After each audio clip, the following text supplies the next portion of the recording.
নমস্কার, কেমন আছেন সবাই? সঞ্চিতা ডেলি লাইফস্টাইল ব্লগে সবাইকে অনেক অনেক স্বাগত। আর আমি সঞ্চিতা চলে এসেছি আপনাদের কাছে একটা নতুন ব্লগ নিয়ে। তো চলুন দেখতে থাকুন। তো বন্ধুরা, আমি স্নান টান করে রেডি হয়ে গেছি আর একটু চলে এলাম ছাদে জামা কাপড়গুলো একটু উল্টে দিতে। আর এদিকে তো রোদ্দুর সেরকম একটা বেরোয়নি, আর এই অল্প অল্প রোদ্দুর বেরিয়েছে।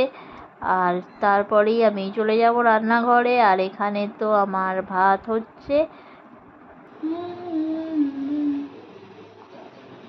তো এখানে একটু কাটাপোনা মাছ আনা হয়েছিল, আর মাছের মধ্যে ধুয়ে আমি নুন হলুদটা মাখিয়ে রেখেছি। আর ওখানে একটু চিচিঙে কাটা আছে, আর এটা একটু কলমি শাকটা আমি সিদ্ধ করতে দিয়ে দিয়েছি। তো চলুন দেখতে থাকুন। আমি মাছটা প্রথমেই ভেজে নেব।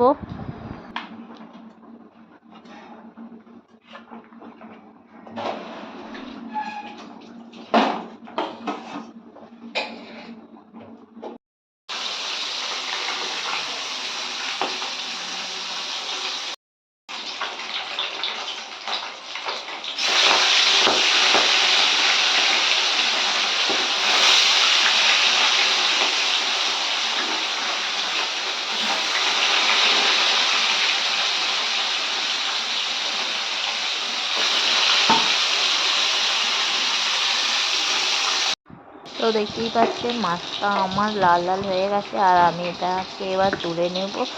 আর এই দেখুন মাছগুলো ভাজা হয়ে গেছে, কিছুটা মাছ ভাজতে বাকি আছে। তো মাছগুলো সব একসাথে ভেজে নিয়েছি। আর এবার মাছের মধ্যে দিয়ে দিলাম ঝাল, আর ঝাল করে মাছটা এবার সমস্ত মাছগুলো ছেড়ে দেবো। তো মাছের ঝালটা আমার রেডি হয়ে যাবে।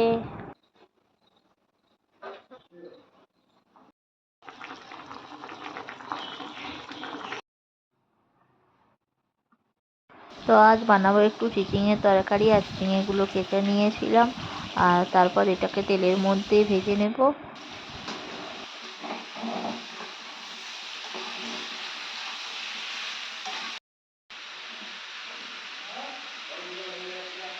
আর চিচিঙের মধ্যে দিয়ে দিলাম একটু পেঁয়াজ, কাঁচা লঙ্কা আর একটু আদা দিয়ে দিলাম। আর এটাকে ভালোভাবে আমি নাড়বো। আর এখানে দেখতেই পাচ্ছেন আলুটা আগে থেকে একটু সিদ্ধ করে নিয়েছিলাম।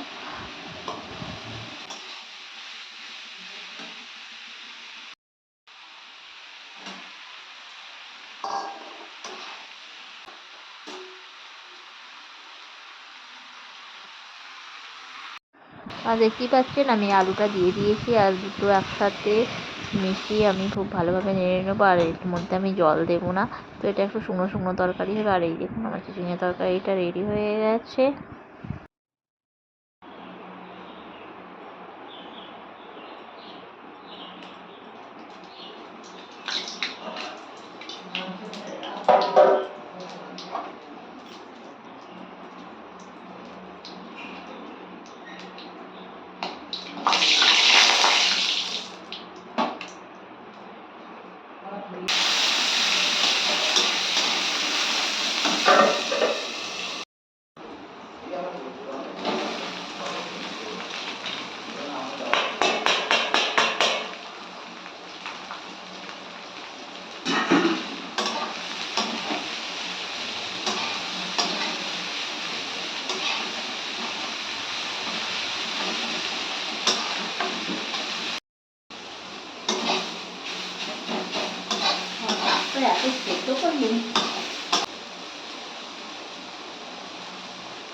আর দেখতে পাচ্ছেন আমি কলমি শাকটা আগে সিদ্ধ করে রেখেছিলাম, আর এখানে আমি পেঁয়াজ আর লঙ্কা দিয়ে কলমি শাকটা আমি ভেজে নিলাম। আর কলমি শাক আমার রেডি।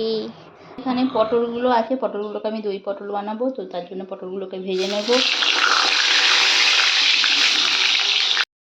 তো ভিডিওটি কেমন লাগলো? ভিডিওটি ভালো লাগলে লাইক করবেন, শেয়ার করবেন অ্যান্ড কমেন্ট করবেন। দেখা হবে নেক্সট ভিডিওয়ে। টাটা।